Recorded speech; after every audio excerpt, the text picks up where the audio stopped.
Alright guys, what we got here is a quadruplet of Quam C5 ceiling speakers. Now, this was a listing from an auction that I actually took a bid in. And this was provided to me by Mr. Mercury Fix It himself. And pretty much he told me that this was in case I needed parts, and this was listed at $4 and the shipping price was at $16 as well. So I pretty much ended up paying $21 for all four of these things.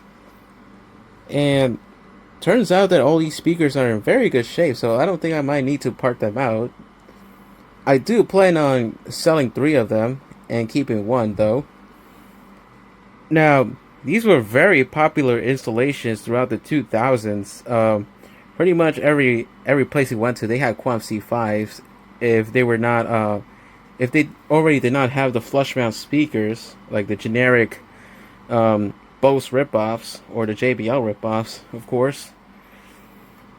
But yeah, these are quite decent speakers. Though we are starting to get into the cheap era with these. So we're going to show one of them. So this is the one.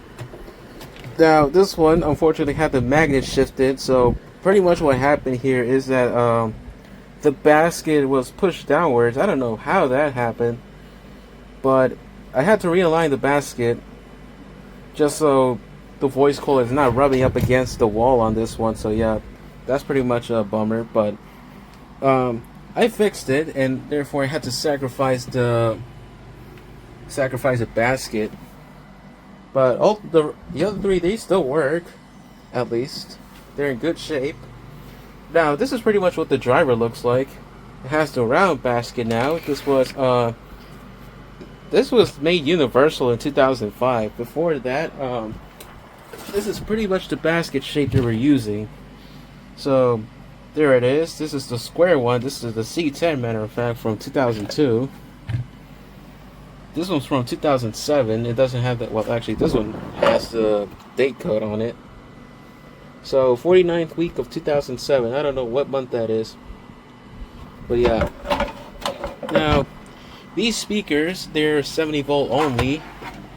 They only go up to 4 watts, which is kind of strange considering this one goes up to 5 watts, and it's a 70 volt one.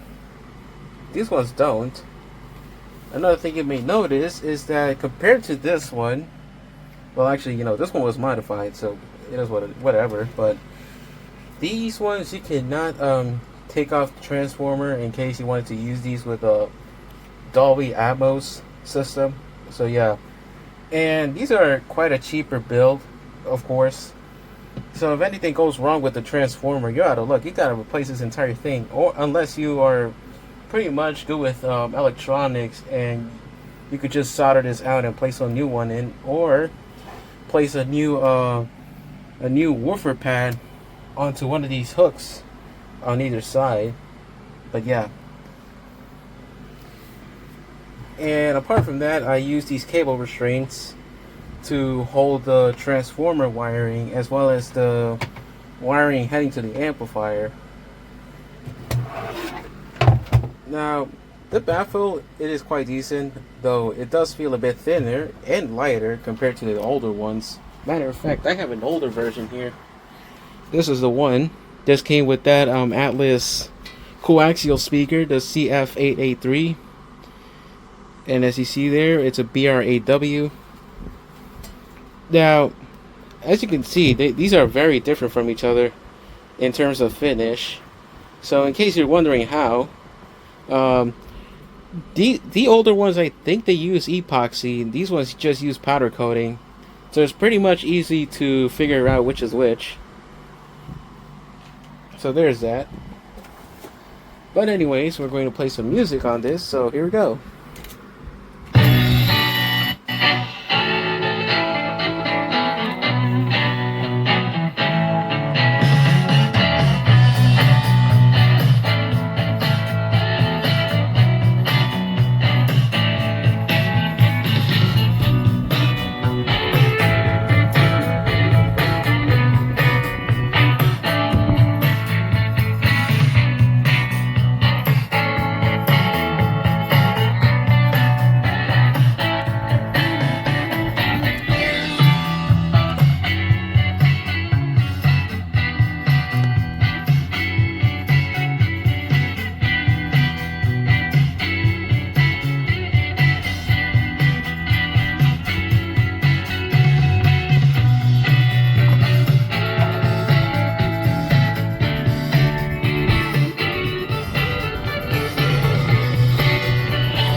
So yeah, as you heard it there, these sound quite decent, and I do have the bass turned up halfway on the Toa BG235. Now, if amplified correctly, these will sound just like this. But if not amplified correctly, you know, you're gonna hear a bunch of tinniness from here. And part of that is due to the fact that the voice coils here are 3/4 of an inch. Interestingly enough, either ways, they still manage to produce some bass, even if they're no match for this low well speaker here. But yeah, that's how good these sound. So amazing, actually. And as mentioned, I do plan on selling 3 of these. As a matter of fact, I think I'm just gonna keep that one. So that'll be it for the video of the Quam C5 overview. So thanks for watching.